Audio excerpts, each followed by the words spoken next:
Depuis le début de la crise, on parle peu de la culture. Je suis présentement à la salle Jean Cossette à Amqui pour en parler avec le directeur de diffusion Mordicus, Michel Coutu. Michel, le 11 mai dernier, j'ai lu sur votre page Facebook que vous exprimez un peu votre mécontentement face à la ministre de la Culture, face à la crise du COVID-19. Bien, effectivement, parce qu'on a été les deuxièmes à être fermés après l'éducation. On a demandé aux salles de spectacle de fermer leurs portes. Et au moment où on se parle, nous n'avons aucune nouvelle, aucune date de retour, aucun calendrier. Donc, c'est pour ça qu'on regardait au début, on s'est dit, ben écoute, avec tout ce qui se passe autour de nous, avec les différents endroits qui ouvrent à tour de rôle, on se dit, la ministre de la Culture va faire quelque chose, va aller de l'avant, va au moins nous rassurer dans ce qu'on doit se faire. Et malheureusement, au moment où on se parle, il n'y a absolument rien de fait. Ou un petit suivi aussi au début. Il n'y a rien eu de ça, là. Non, non, exactement. Il n'y a pas eu de suivi. La seule chose qu'on nous a dit, c'est on vous oublie pas, vous êtes important. Bon, donc, on savait qu'il fallait remplir, évidemment, il fallait dire quelque chose pour un peu nous calmer. Mais de jour en jour, on s'aperçoit justement que la ministre de la Culture ne fait absolument rien, analyse sûrement plusieurs scénarios. Mais au moment, là, présentement, là, ils ne veulent pas nous annoncer de date de retour et probablement qu'on n'aura pas de date de retour non plus. On va devoir décider par nous-mêmes qu'est-ce qu'on veut faire. Être encore créatif. Oui, être encore créatif et avec l'aval de la santé publique, évidemment, devoir déposer des choses. Donc, c'est nous qui allons devoir faire le travail pour le ministère de la Culture et ensuite, j'ai l'impression qu'ils vont probablement annoncer des mesures financières. Ça va probablement être ça qu'ils vont faire le plus, là. Comme avec les autres secteurs. Exactement. Puis, durant les 2 derniers mois, vous n'avez quand même pas arrêté de travailler. Vous avez continué. Exactement. Le 14 mars, lorsqu'on était en rencontre du printemps du côté de Montmagny, c'est là que le ministre a annoncé, le premier ministre a annoncé qu'on fermait, qu'on arrêtait tout. Donc, la semaine suivante, on a mis ça en branle parce qu'on avait des spectacles. Nous, la journée où c'était annulé, c'était American Story 2 et on a dû annuler le spectacle. Et ensuite, ça a été une série de spectacles qui ont été annulés jusqu'à la fin mai. Donc, nous, on est chanceux parce que Diffusion Mordicus est quand même en santé et les bureaux ont resté ouverts.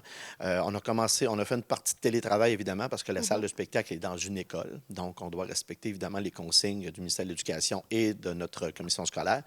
Donc, on n'a pas arrêté de travailler parce que, justement, seulement replacer une date de spectacle lorsqu'on est 32 diffuseurs dans l'Est du Québec. Donc, c'est 32 dates à bouger, sans compter les 225 salles de spectacle qui bougent la même date en même temps que nous. Donc, c'est pour ça, je te dirais, on a eu des journées assez incroyables, des semaines assez incroyables, du travail de soir, et ça n'a jamais arrêté, sans compter aussi tous les gens qui désirent se faire rembourser pour qui la prochaine date de spectacle. Donc, il y a de l'insécurité un peu partout, mais Diffusion Mordicus n'a pas arrêté parce qu'on avait quand même beaucoup, beaucoup de projets. Et lorsqu'on travaille en culture, ben, on a énormément de redditions de comptes, beaucoup de projets qu'on doit terminer, qu'on doit retourner au niveau de nos gouvernements. Donc, les bureaux ont continué, il n'y a eu aucun arrêt. Les seules personnes qui ont arrêté à la salle de spectacle, c'est notre directeur technique, Pierre Vignola, parce qu'il n'y a plus de spectacle. Et Jean-Michel, qui est assistant. Oui, c'est ça. Ça prenait des shows pour qu'ils puissent travailler. Donc, ces gens-là, ainsi que Jean-Michel, qui était assistant directeur technique, qui ont pu toucher la PCU immédiatement lorsqu'ils ont terminé. Donc, eux, malheureusement, tant aussi longtemps qu'il n'y aura pas de spectacle, on ne pourra pas les rappeler au travail, là. Pour les billets, est-ce que vous avez remboursé tout le monde ou il y en a qui ont gardé leurs billets? Écoute, on est vraiment, vraiment chanceux parce que nous, ici à la salle Jean Cossette, la plupart des spectacles qu'on avait étaient affichés complets. Donc, la plupart des gens veulent conserver leurs billets parce que c'est très, très, très difficile. Je pense, entre autres, au Cowboy Fringant qui devait venir en avril. Il y a très peu de gens qui se sont fait rembourser. Alain Choquette, c'est la même chose. Patrick Groux, parce qu'ils veulent les voir en spectacle. Donc, tu peux les conserver. Mais quand même, on a offert aux gens beaucoup, beaucoup de possibilités. Soit de garder son billet si la date de spectacle te convient, ou garder ton billet pour acheter un autre spectacle si ça ne te convient pas. C'est de l'argent comptant, finalement. OK. Ou tout simplement se faire rembourser. Je te Un genre dirais... de crédit aussi. Oui, c'est un genre de finalement. crédit, exactement. Puis, c'est surtout les gens de l'extérieur qui se sont fait rembourser. Qui, eux, venaient peut-être de Matane, de Montjoly, peut-être de la Gaspésie. Donc, eux se faisaient rembourser à ce moment-là. Mais on a eu très, très, très peu de remboursement parce que les dates des spectacles au moment où on se parle ont été repoussées en 2021. OK. Puis finalement, c'est beaucoup de gestion. Comme vous avez dit plus tôt, vous devez vous parler entre salles de spectacle. Oui. Oui, parce qu'on a le réseau que les gens connaissent sûrement qui s'appelle le ROSEC, le réseau des organisateurs de spectacles de l'Est du Québec. Entre 30 et 35 diffuseurs, ça va de Lévis jusqu'aux Îles-de-la-Madeleine en passant par la Côte-Nord. Donc, je vais te donner un exemple, François Bellefeuille, qu'on doit déplacer pour 2021. Et François Bellefeuille, lorsqu'ils viennent dans l'Est du Québec, bien, ils font une énorme tournée. Oui, ils peuvent faire à 15 à 20 dates. En 2 semaines, mettons, pour faire les spectacles de 2 semaines et plus. Et à ce moment-là, lorsqu'on bouge une date, bien, on doit le replacer dans un autre mois. Mais nous, les diffuseurs de spectacles, on travaille 1 an et demi à 2 ans d'avance pour un show. Donc, si moi, on doit replacer la date au 15 novembre, bien moi, j'ai déjà quelque chose le 15 novembre. Et New Richmond peut avoir quelque chose le 15, le 16, le 17. Donc, c'est tout. C'est de la gymnastique. C'est incroyable. Une chance qu'on a un réseau qui est solide avec le ROSEC. La communication se fait bien. Oui, la communication se fait bien. Depuis à la 2e semaine, lorsqu'on a été fermé, on a eu des rencontres Zoom à compter de la première semaine à tous les mardis. 13h30. Il y a une dame qui s'appelle Lucie Otot, entre autres, qui, elle, travaille à reprogrammer, qui nous fait des calendriers de programmation, qui nous fait des offres. Et là, c'est des producteurs. Là. Moi, juste ici à la salle Jean-Cossette, à l'automne, et même à la fin du printemps, c'était presque 24 à 25 spectacles. Donc, 24 à 25 spectacles à replacer dans une saison où j'avais déjà peut-être 15 spectacles déjà d'installés. Donc, c'est pas évident. C'est pas évident. C'est toute une gymnastique. Vendredi dernier, on a su par la ministre de la Culture que les cinéparcs, bibliothèques et musées ouvrent le 29 mai. Et le 1er juin, c'est les salles d'enregistrement audio. Oui, les puis studios, aussi, les salles de spectacle vont pouvoir finalement tourner, mais sans public. C'est ça. Pour le 1er juin. Donc, ça avance un peu. Oui, tranquillement, pas vite. Moi, je te dirais, comme on se le disait hors d'onde un peu tantôt, la ministre de la Culture a annoncé du vent, a annoncé déjà des choses. On parle de captation sans public, ça se faisait déjà. Les artistes avaient déjà commencé à faire des podcasts, avaient déjà commencé à faire des shows dans leur salon. Ceux qui avaient des studios d'enregistrement qui pouvaient continuer à faire les mastering, bien, ils le faisaient quand même.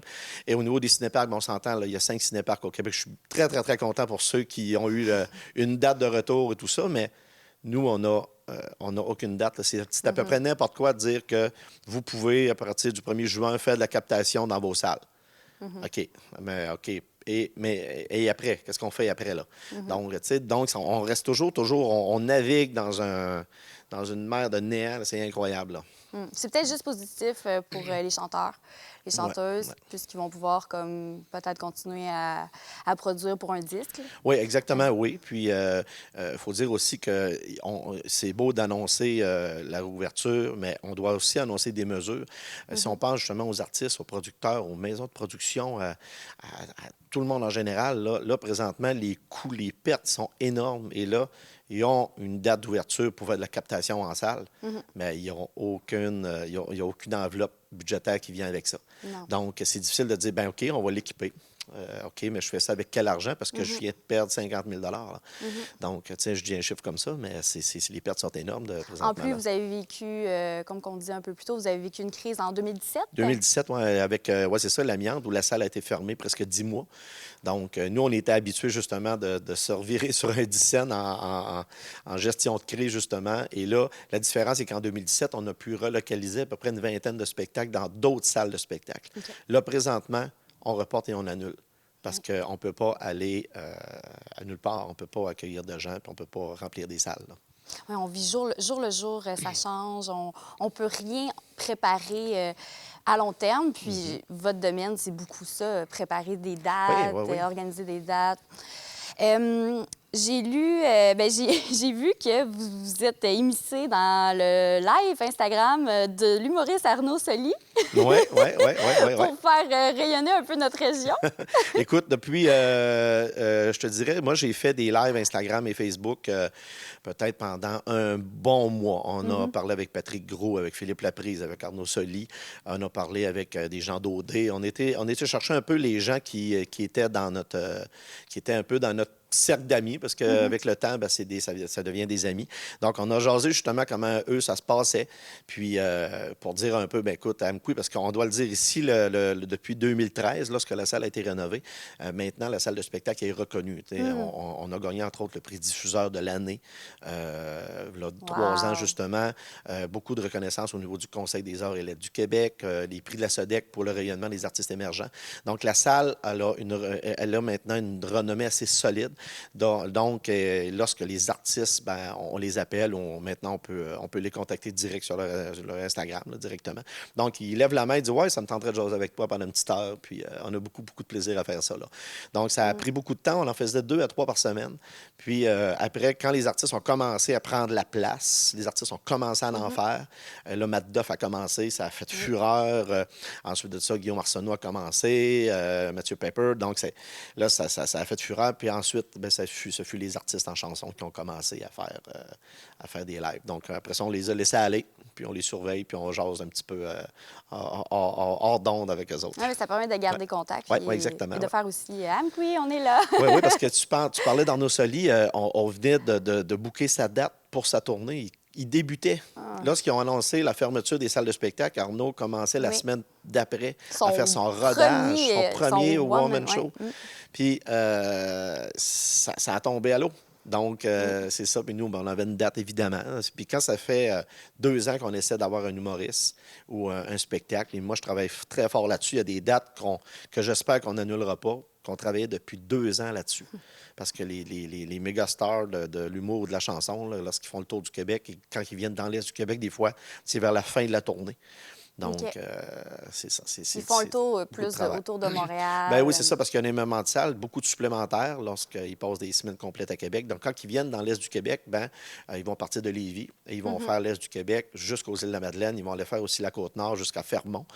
Donc, c'est après ça. Là. Puis là, ben, lorsque c'est sur la fin de la tournée, et là, ce qui se passe présentement, c'est que tous les artistes vont repousser leur fin de tournée. Parce qu'il y a beaucoup, beaucoup de dates partout. Là. Des salles de spectacle, il y avait peut-être 6-7 dates pour un artiste. Bien là, ils ne pourront pas avoir ça, là, parce qu'ils vont devoir faire le reste. En finissant, est-ce que vous avez des projets pour la vallée avec tout ce qui se passe là, présentement, on doit dire aux gens, bon, on le disait en entrée de jeu dans l'entrevue, que les bureaux ont resté ouverts, on a continué à travailler. Là, présentement, on travaille sur un projet que je ne peux pas te révéler malheureusement parce que on est en train de travailler là-dessus. On travaille toute la journée. On a des fois 4 à 5 Zooms par jour pour réussir à se parler tout ça. C'est pas grave, je vais revenir. Ouais. Oui, c'est ça. Oui, on pourra t'en dire un peu plus lorsque ça sera canné. Mais oui, on a un projet, évidemment, si ça fonctionne, de pouvoir faire des choses cet été avec, évidemment, les mesures de distanciation. Et on doit avoir l'aval de la santé publique au départ. On est en train de préparer un projet qu'on va déposer à la santé publique. Ensuite, ça sera déposé au ministère de la Culture. Et nous, la contrainte aussi qu'on rencontre, c'est que la salle de spectacle Jean Cossette est dans la polyvalente l'école secondaire Armand-Saint-Onge. Donc, on doit aussi prendre, avec notre commission scolaire, avec le ministère de l'Éducation, on doit aussi avoir le hockey. Par contre, je dois dire aux gens, si les gens s'en rappellent, la dernière programmation, on faisait des shows qu'on appelait les shows de la 4B. Vous avez entré ce matin par la porte 4B. Oui.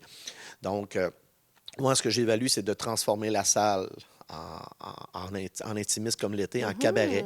On va pouvoir accueillir à peu près 24 à 25 de notre capacité, c'est-à-dire 30 à 40 personnes pour très longtemps. Donc, si tout fonctionne, on devrait avoir quelques spectacles cet été.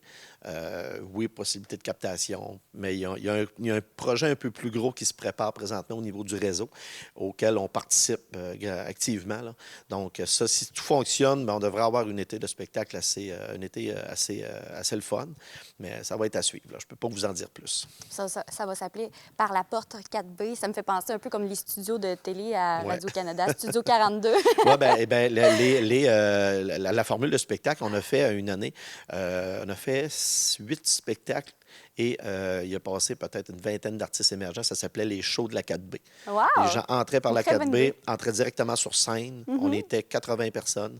C'était vraiment, vraiment fantastique. Et la seule chose que je peux te révéler, qu'on travaille présentement sur un concept qui va s'appeler Un été presque parfait.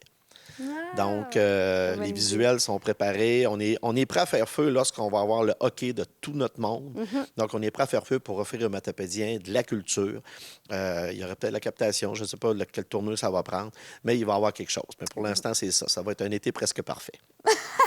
Bien, sur ça, on va finir. Michel Couty, directeur de diffusion Mordicus. Ouais. Oui, parfait. Bien, merci beaucoup. Puis merci de faire briller la culture dans notre région. Oui, puis merci à vous d'être aussi persévérant, d'être là à tous les jours depuis le début de la crise. Oui. C'est énormément d'heures. Donc, merci à la TVC qui a toujours été présent. Oui. Présent pour nous aussi. Là. Vous avez toujours été là. Donc, ça fut un plaisir. Donc, on va se dire à bientôt pour À les scoops. bientôt.